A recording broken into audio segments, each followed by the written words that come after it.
you.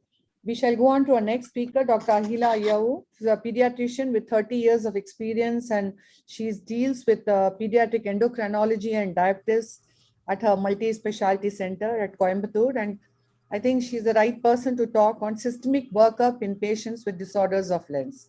On to you, doctor. Good evening, everyone. I felt like an imbecile listening to all of you. I had absolutely no idea what you were there talking about. Only thing I know is if I see a cataract, I send it off to Murli. That's the only direction I know, and nothing else beyond that, I think. Anyway, so as Murli had requested, we work well together as a team, and I think that actually forms the basis of me being invited for this lecture. It is extremely important to pick up children with several disorders early. And if you have a cataract, please do refer early for other systemic workup. Any number of times we've lost precious time, and we've also lost the life of the child and years in the life of the child if you've not worked up properly. You all kept talking about cataract. I'm only going to talk about systemic approach or the background to lens disorders in children. It could be hereditary, and I would say we actually see less and less of rubella nowadays with the increasing MMR vaccination. So definitely compared to about 20 years ago, our incidence of rubella as a reason for cataract is far below compared to other reasons. Non-hereditary, including metabolic, traumatic, and we also see several genetic disorders presenting with cataract, and from there we work up and then find the underlying illness. So I would actually say the history is the most important thing. And that way I'm very, very grateful to Murli. Murli has picked up any number of children, and we've gotten so many disorders worked up early, given the proper treatment. And we've seen that these children live longer. So history is extremely important. Is it an ill child or a well child? And as a pediatrician, I think we always, we don't even take pediatrics as a single age group. We take it as neonate, toddler, child, adolescent, and even in the early adulthood, some of them keep coming to us. Anthropometry, their height and weight, I think growth chart plays an extremely important role in deciphering where we are going. A general examination, all of you talked about an underlying cardiac illness as a reason for working up for other disorders in cataract. I would really like to ask all of you, or request all of you to please put a step on the chest to see if you can hear a murmur. In any number of disorders, including Marfan syndrome, you may not hear a murmur, but there will be an underlying dissection of aorta going on, and or an aortic root dilatation. And if you pick them up early and put them on transforming growth factor beta blockers or an beta blocker, regular beta blocker, you can actually slow down the cardiac illness and prolong the well-being of the children, and they can actually go on to late adulthood, even if before thinking of a cardiac valve replacement. So I think it's extremely important to remember a step is not the only way to do a cardiac diagnosis on a child who has a lens disorder who has presented to you, because I've seen this and I felt very bad, because I had a 4-year-old boy who had presented to the hospital. He had bilateral dislocated lens. He was operated on. Nobody even thought of thinking of an evaluation for him. He had a aortic root dilatation. Then we worked up on him. You actually have a Gent's criteria, which is just a clinical examination. You fill up an online chart, you put it on to the chart and see whether this child has Marfan's or not. If you pick them up early, before it progresses into severe aortic root dilatation, the treatment of Marfan syndrome has gone a huge change around the world. It does not depend only on aortic valve replacement or an aortic root replacement. You can start angiotensin receptor blockers, which actually blocks transforming growth factor beta, which is overexpressed in children with Marfan syndrome and is the reason for the aortic root dilatation. If you block that, and you also use, now the shift is again gone to a combination of angiotensin receptor blockers and beta blockers to slow the aortic root dilatation. So I think we have to say that the eyes are the windows to the world, but they're also the windows to the illness that the child has. And I would actually take the illness with which these children present. So that's where me and Murli have worked together. I have gotten any number of aortic root dilatation back to Murli to evaluate the eye to see if the lens dislocation has been missed. I've had families with Marfan syndrome. We picked up the child who had come for surgery. I sent the dad for evaluation to Murli, and he picked up that. And The same way, he also picks up a dislocated lens and sends it back to me for systemic approach. And it could not be only Marfan's. There are such closely related disorders, and the management is entirely different between them. Also, a general examination, a systemic examination, and a focused examination. So this is a picture which I actually borrowed from Murli. Anyway, I begged him for all these photographs to talk about and show a marvelous picture.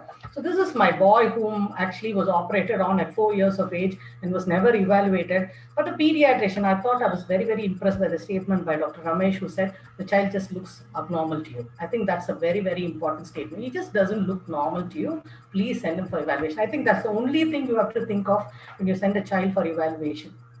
He had been operated. A pediatrician, he had gone for his second booster dose to a pediatrician who just thought he did not look normal and sent to me. And we picked up early aortic root dilatation in this boy. He was put on angiotensin receptor blockers and beta blockers, and his aortic root dilatation is stagnant. He was at 1.5 Z scores of the aortic root at presentation, and he's stuck there. He's not progressed. And that's such a wonderful news for all of us. He's had several surgeries for his skeletal defect. We keep a watch for dural ectasia too. So you can have any number of manifestations. You have to keep a watch on these children. And all of this was done without a genetic workup. You just need a clinical evaluation. And look at, he's 9 years of age and he's almost taller than his father. And now he's almost 13. He's touching 188 centimeters and his predicted adult height is 195 centimeters. So this is another of a boy who was sent, I think 2 weeks ago by Murli to me for lens dislocation. He's 14 years of age. He's taller than both his parents. His mom is quite short. But he's a lovely boy. And this is another of my child who had a long tape at his legs. This is a wrist sign. This is a thumb sign. And these could be positive in any number of disorders and not only Marfan's. This is a child with hyperextensible skin. It was an Ehlers-Danlos, and in vascular Ehlers-Danlos, you could have lens problems too. So this is the Gens criteria. The Marfan Foundation allows you to use it free online. You put all your systemic signs on that, score them on a score of 20. If you get more than 7 with a dislocated lens and an aortic or an aortic Z score, then you get the diagnosis of Marfan syndrome even without genetics. Genetics is a part of the diagnosis, but is not the most important part of your diagnosis. So this etiology helps in initiating treatment and prevents complication in other systems. He needs to be alive to be able to see this world. And I think that clue which we had at 4 years of age was important for him to have a useful life later. So cardiac evaluation early on in life, and not all aortic root dilatations would show up as a murmur. Early institution of therapy, you have to look at your pulses, your pulse difference and all that. And I'm not sure how much time would be available in a ophthalmology OP to look at all of these. Look at the next disorder. This is the second patient which Murli had sent to me. He had such a close feature that mimicked Marfan, but he had homocystinemia. Why is it important? Prior to surgery, we evaluate them because they have an elevation of prothrombotic factors and reduction in antithrombotic factors, and they could have thrombosis even during minor surgeries. So this patient needs high-dose pyridoxine or folic acid or B12 or betaine, depending on the type of homocystinemia he has. So it could be Marfan's, it could be homocystinemia, it could be Loeys-Dietz syndrome, it could be a Schwinzer-Goldenhar syndrome. So you just have to identify, it could be a vascular form of Ehlers-Danlos too. So this was the mutation analysis for a boy whom we did only last year because we just needed to confirm the diagnosis. Both the parents were negative for the mutation, but this boy had a mutation in the fibrillin gene and it's an autosomal dominant disorder. Whereas homocystinemia is an autosomal recessive disorder. We have not done genetics yet. I just looked at his homocysteine levels. It's high. You're less than 10. This is 14.59. So I prepared him with high dose folic acid, B12, and your pyridoxine. And now I think in the next 2 weeks, I think Murli is going to operate on him. This is a patient whom I sent, I think, probably 4 or 5 days ago to Murli. This is a girl who came to us with severe diabetic ketoacidosis and acidosis. The pH was 6.9. The blood pH was 6.9. Within, and she was a post-COVID. She had myocarditis, just such severe DKA. It took her a long time to come out of it. She also had acute kidney injury, and she developed cataract within a week of diabetic ketoacidosis. So cataract can be anything. It need not be only rubella. It could be. And I've had a child with galactosemia who initially presented with just failure to thrive, did not eat properly, was not taking to the breast properly and taking breastfeeds. But once the child was initiated on breastfeeds, gradually there was only a speckle of cataract. This was several years ago, about almost 20 years ago. By the time the diagnosis was confirmed, this child had severe liver failure. The APTT was so prolonged, and she was bleeding everywhere. We didn't think she would even survive. So we just gave her a soya milk replacement and said, just take her home and see how well she does.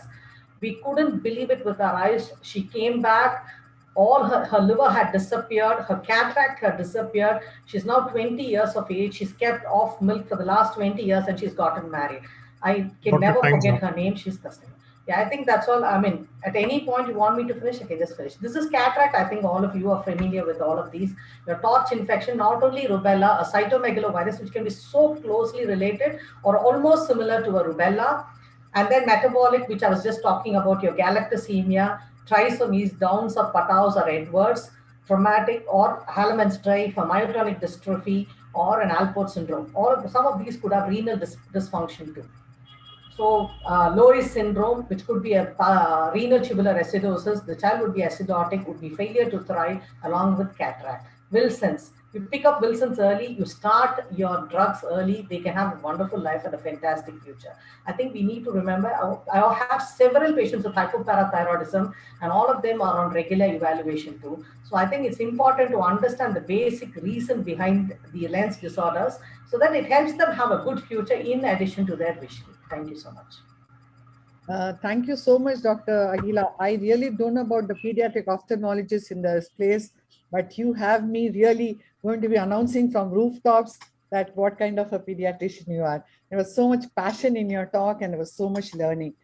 So just one question before I want Murli to take on. What are the syndromes where you expect difficult intubation and during GA, which you should watch for? Wouldn't say any specific, but we also see a lot of skeletal dysplasias. So whenever we have skeletal dysplasias, if the child has a narrow chest, or if they have a highly collapsible airway in some of the hypotonia patients or an atonic patients, I mean, I think only Murli keeps sending me these patients. I think we only look at it case by case, and I've never thought about it as a single point that I think this patient needs to be watched out for. Murli, any questions for the expert panel?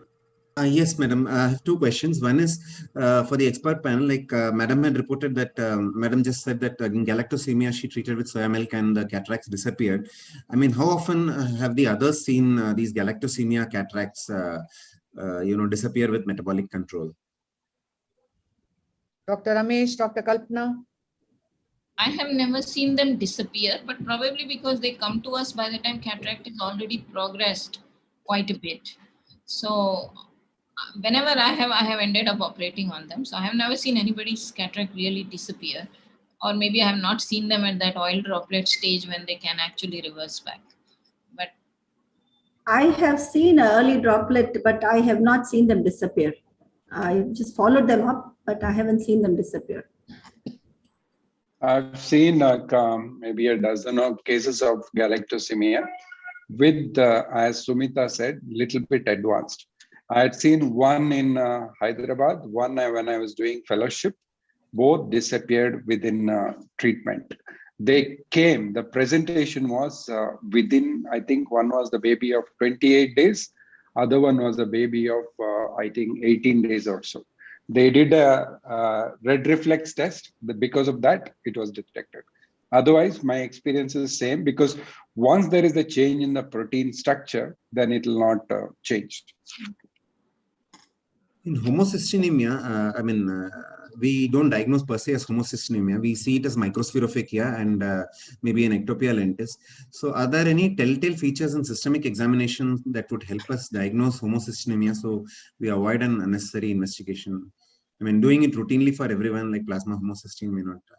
Of course, we do refer to you, but Against criteria, Murli. If you put No, them on the homocystinemia, test, madam. they also, Homocystinemia. you have to put them on that. If they don't satisfy the against criteria, the next step should be to evaluate homocysteine.